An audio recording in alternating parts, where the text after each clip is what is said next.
You think you're making your own choices. But what if I told you you're not? What if nearly every decision you make, every habit you repeat, and every relationship you enter is not the result of conscious choice, but the unconscious programming of your past? This is not some mystical conspiracy. This is psychology, and it's far more real than most people are ready to admit. Let's begin with something simple. Think about your morning routine. How you wake up, whether you scroll your phone, what you eat, how you speak to the people around you. You didn't choose most of those behaviors. They emerged from years of reinforcement, emotional association, early life mimicry, and subconscious belief systems. You don't decide to check your phone first thing. You're pulled toward it by a deeper craving for stimulation, connection, or distraction. Your will is rarely involved. Carl Jung said, "Until you make the unconscious conscious, it will direct your life and you will call it fate." That's the real horror. You're not living life. You're reacting to it based on patterns set in motion decades ago. Do you lash out when criticized? Avoid confrontation? Get attached to emotionally unavailable people? Procrastinate when it matters most? These aren't random flaws. They are survival strategies your psyche developed long ago, usually in childhood. Keep you safe. But now, they trap you.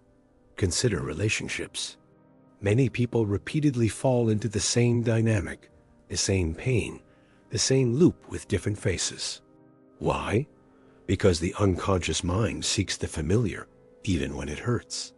If you grew up feeling unseen, you'll unconsciously choose partners who mirror that, giving you the opportunity to recreate the same emotional trauma and finally win. But the win never comes. You're stuck in an endless loop, chasing resolution to a wound you never even realized was still open. You might think you're choosing what's best for you, but the truth is, your inner child is choosing what's familiar, not what's healthy, not what's optimal, but what matches the script they've always known. And unless you bring this to awareness, your whole life will be a puppet show run by forgotten memories and emotional scars. You think you're chasing success, love, freedom. But what if you're actually running from pain, shame, and fear without realizing it? The unconscious mind doesn't use logic. It uses emotional memory. That means the beliefs that govern your life were mostly formed before you even had the ability to question them. You think you're ambitious, but maybe you're just terrified of being seen as lazy or worthless. You think you're being kind, but maybe you're just trying not to be abandoned. You think you're avoiding risk, but maybe you're just afraid to fail. And feel what you once felt as a child, powerlessness. This is why change is so hard. You don't just have to change your habits. You have to face the emotional debt behind them, the pain you didn't process, the truths you couldn't face, the identities you clung to for survival. Most people never do. They read books, watch videos, try to optimize their life, but it's like painting over rust. Without confronting the unconscious drivers underneath, nothing truly changes. Let's look at self-sabotage. Why do you sometimes destroy what you've built right when it's going well? Why do you ghost opportunities, delay your dreams, or attract chaos? Because on a deep level, you don't believe you deserve more than what you've known. Or maybe you fear what success will bring: responsibility, visibility, the end of your old identity. The unconscious mind is ruthless in protecting what is familiar, even if that familiarity is toxic. This is why you find yourself repeating the same arguments in relationships, why you end up stuck in the same ruts, why your resolutions fade after a few weeks. It's not because you're weak or broken. It's because your real operating system is buried beneath your awareness. You don't need more motivation. You need excavation. Here's a brutal truth. The version of you that's in charge of your life right now might be a scared 7-year-old trying to avoid rejection. That version of you formed core beliefs like, I'm not enough, I have to, earn love, or if I speak up, I'll get punished.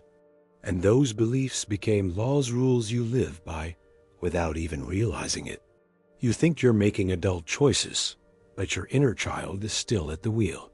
If that disturbs you, good, it should, because only when you're disturbed enough do you begin the real work of reclaiming your freedom.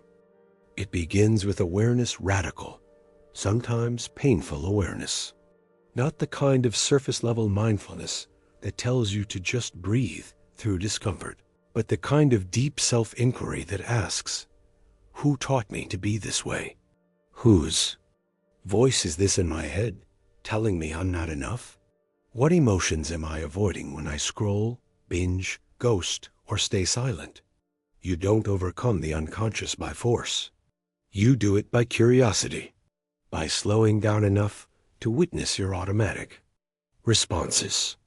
That moment you flinch when someone gets close, that's a map to a wound. That feeling of dread when you have to speak up, that's your nervous system protecting you from an ancient threat. You can't heal what you won't feel. And most people spend their entire lives numbing or distracting from the exact emotions that would free them if they could face them. This is why real transformation often looks like breaking down before breaking through. You have to shed the masks of confidence, of having it together, of being unmothered. You have to meet the parts of you you've buried, the shameful, needy, scared, and angry parts. You have to allow them space not to control you, but to be heard, felt, and integrated. Because as long as those parts are repressed, they will keep running your life from the shadows. Take habits, for example. You may think you can discipline your way into a new version of yourself. But if that discipline is rooted in self-hatred or fear, it will always crack under pressure. A person who believes, deep down, that they are unworthy will find a way to sabotage any structure that suggests otherwise. This is why you can know better and still do the opposite. Knowledge isn't stronger than identity. And most of your identity was formed in silence, in pain, and in moments you barely remember. That's the power of the unconscious. It doesn't shout, it whispers. And yet it governs everything. So how do you change? You bring light into the basement. You start listening to the fears and impulses you usually silence. You watch your reactions with compassion instead of judgment. You begin asking, what part of me is doing this? What does it want? What is it afraid of? You don't override these parts, you parent them. You become the adult that your inner child never had. The one who doesn't just say, do better, but asks, what do you need right now? It's not sexy work. It's not glamorous, but it's the only path to freedom that lasts. Most people live in what psychologists call a protective personality. It's a collection of behaviors, identities, and strategies built not to express your true self, but to protect your wounds. Think about it. Are you actually an overachiever? Or did you learn that success made you lovable? Are you really chill and detached? Or is that how you survive in relationships where expressing need got you punished? Do you pride yourself on independence because it's who you are? Or because you learned never to rely on anyone? The unconscious doesn't care about truth. It cares about safety. So it builds a version of you that can survive your environment. If vulnerability led to pain, the unconscious teaches you to avoid it at all costs. If love was conditional, you'll become a performer, an achiever, a caretaker, whatever earns you affection. And then, years later, when life feels hollow, disconnected, or repetitive, you won't know why. You'll say, I have everything I should want. Why do I feel numb or lost or like I'm not really living? It's because the life you're living isn't based on your authentic self. It's a life designed to avoid pain, not to create meaning. And here's the brutal irony. The strategies that once protected you are now the very things suffocating you. The perfectionism that got you praise is now crippling your ability to take risks. The emotional detachment that once kept you safe is now ruining your chances at love. The hyper-independence that made you resilient is now making you lonely.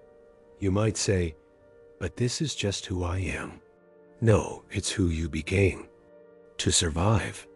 And if you want to grow, you need to stop identifying with the armor and start connecting with what's underneath. You have to grieve the version of you that was built to cope. That grief is part of healing. And most people never go that deep because feeling all that sadness, rage, and fear is terrifying. But that's the real initiation into freedom. This is what it means to make the unconscious conscious. It's not just intellectual, it's emotional, physical, cellular. It's learning to feel what you once couldn't. It's learning to choose in the face of fear instead of being chosen by fear. And when you do this, something amazing happens. Your life starts to reflect your truth instead of your trauma.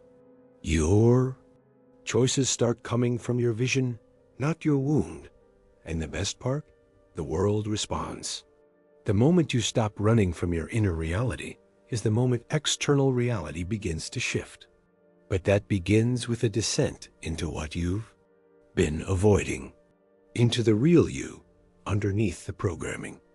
If you're still with me, it's likely because something inside you recognizes the truth in all this. Maybe you've caught glimpses of the unconscious at work in your life.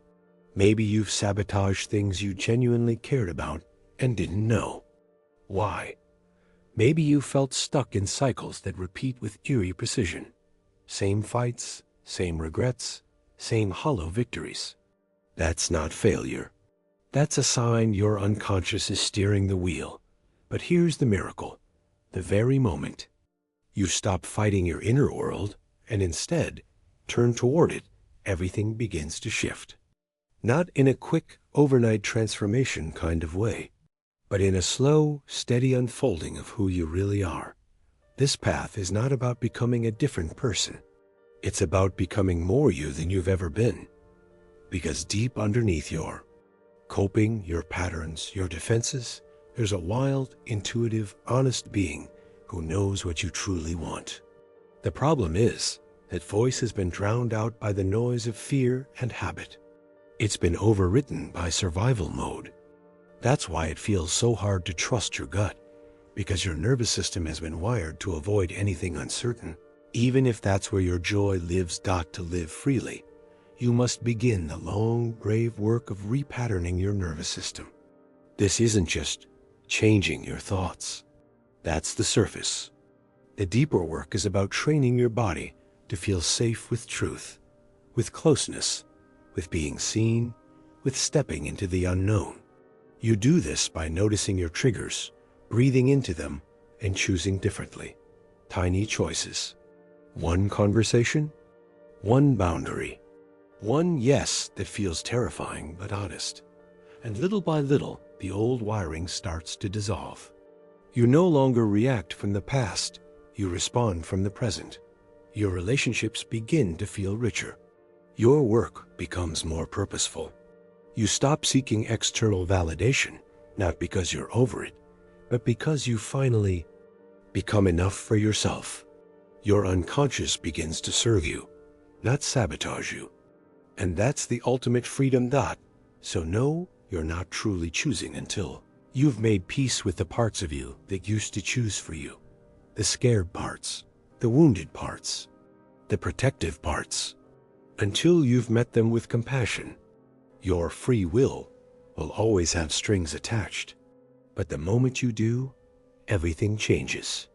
Because now, you're no longer reacting, you're creating. You are the one at the wheel. Not your past, not your patterns, not the voices that once made you small. Just you real, awake, alive. And that's where your life actually begins.